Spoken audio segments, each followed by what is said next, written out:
So hello सम्पूर्णमा नमस्ते। सम्पूर्णलाई आजको भिडियोमा स्वागत रहेको छ।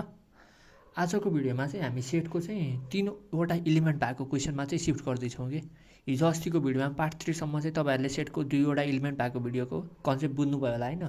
यदि त्यो बुझ्नु भएको छैन भने स्पेसिफिक क्वेसन कुनै गरिदिनु पर्नेछ भने डिस्क्रिप्सनमा लिङ्क छ फेसबुकको, त्यहाँ गएर मलाई इनबक्स गर्न सक्नुहुन्छ अथवा कमेन्ट गर्न पनि सक्नुहुन्छ क्वेसनहरू।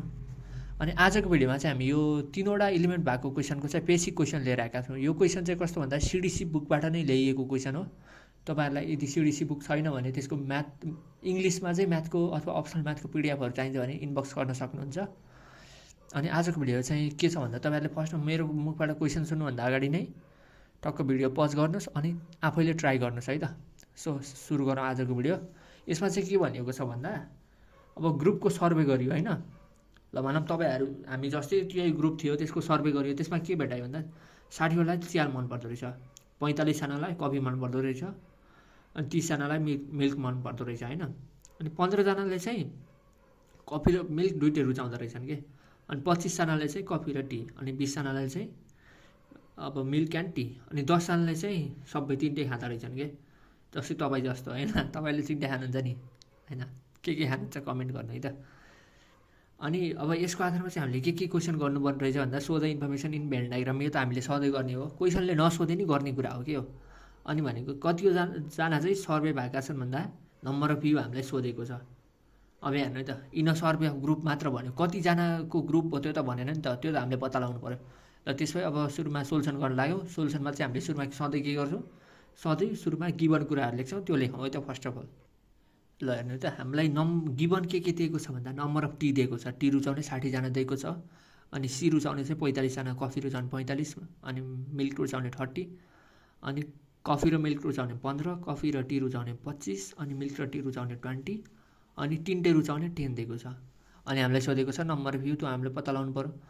अब यहाँ धेरैजनालाई चाहिँ के डाउट लाग्न सक्छ भन्दा चाहिँ यहाँ हामीले चाहिँ नरुचाउने कतिजना छन् त्यो किन लेखेनौ त भन्ने लाग्छ।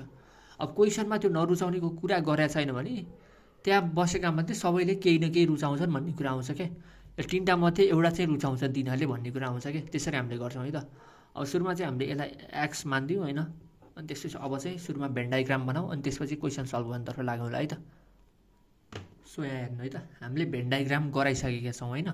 अब तपाईँहरू धेरैलाई चाहिँ यो भेन डायग्राममा यो प्लट गर्न चाहिँ अलिकति अप्ठ्यारो लाग्न सक्छ, किनभने यहाँ 3वटाको छ, अनि यो डाटाहरू पनि राम्रोसँग दिएको छैन। हेर्नु है, सुरुमा त टी रुचाउने 60वटा भने होइन। यसरी तपाईँले यो डाइरेक्ट बाहिरपट्टि टच गरेर number of T equal to 60 लेख्न पाउनुहुन्छ। यो भनेको टीको सबैको देखाएको यसरी। कफीको पनि त्यसरी लेख्न पाउनुहुन्छ, अनि मिल्कको पनि त्यसरी लेख्न पाउनुहुन्छ होइन।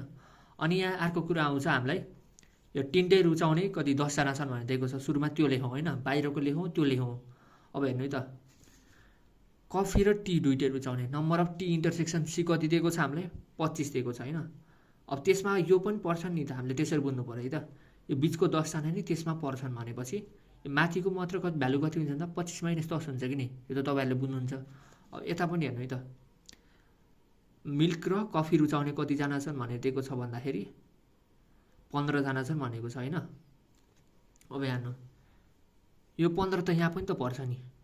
यो मिल्क र कफीको त यति हो नि त, जसलाई यता टी पनि मिसिन आयो त्यो आफ्नो ठाउँमा छ। तर मिल्क र कफीको मात्रै हेर्ने हो नि त हामीले, यति देखिन्छ नि। यहाँ 10 त पहिले दिइसक्यो, यति भाग कति हुन्छ 15 - 10। अब यता टी र मिल्क लागि पनि त्यसरी हुन्छ, त्यो तपाईँहरूले बुझ्न सक्नुहुन्छ। अब मेन कुरा आउँछ यो बिचमा के लेख्ने त।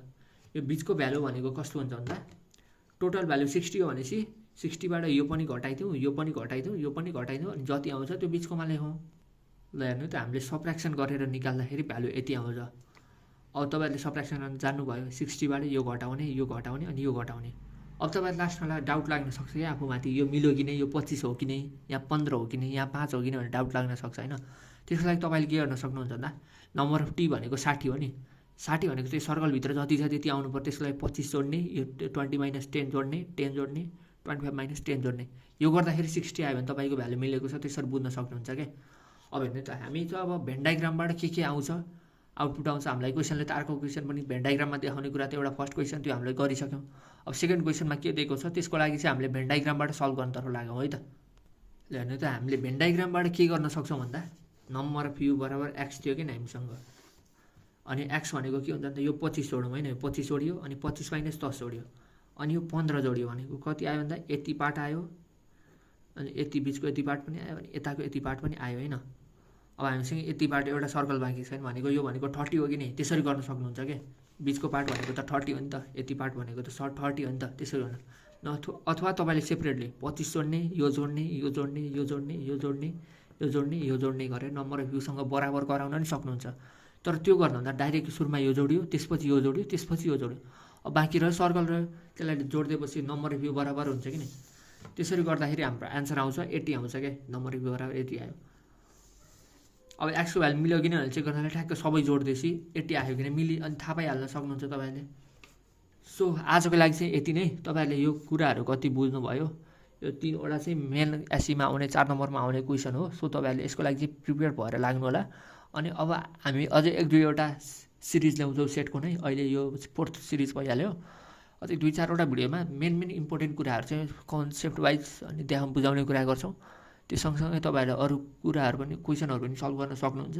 यदि तपाईँहरूलाई अन्य क्वेसनहरू चाहिन्छ भने कमेन्ट गर्नु होला, म त्यो क्वेसनहरूको ड्राइभ लिङ्क पनि उपलब्ध गराउन सक्छु। अनि अरू केही चाहिन्छ भने इनबक्समा, म तपाईँहरूको लागि जहिले पनि रेडी छु है त।